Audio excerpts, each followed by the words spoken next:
category is single item exhibits. This should have no poster, and most of them should have a little card that has the title, the name of the person exhibiting, and what was on it. For instance, when you do a baked good item, single item, you'll have a card that will be the recipe card. You'll have the main plate with the item on it, and then you'll have a sample plate. You don't need to bring the whole loaf of bread. You could put a couple pieces of bread here and then have a sample piece for the judges.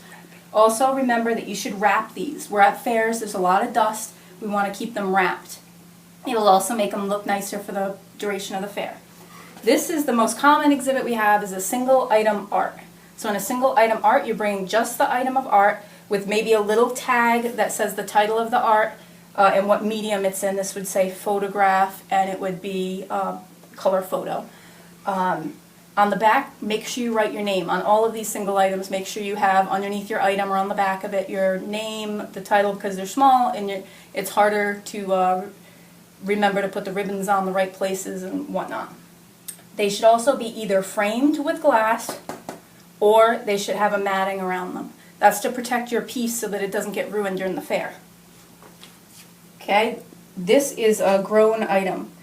When you do a grown item, single item, you want to make sure that, for instance, like on this one, that you use your best item. So I would take off the leaves that aren't looking great on my item and make sure that it's the best example that I have that I grew that time. On these, you could also have a little card that says the variety that it is, when it was planted, and any other information you think that the judge should know, but it should never fit on anything larger than an index card. So that's your size if you're going to put a card in front of any single item. Here is a craft. This is a wool item that a child made. You can also put a card with that saying what materials you used, and what it is, and maybe a title of it, description, and then that would be entered and you'll fill out your entry form for that.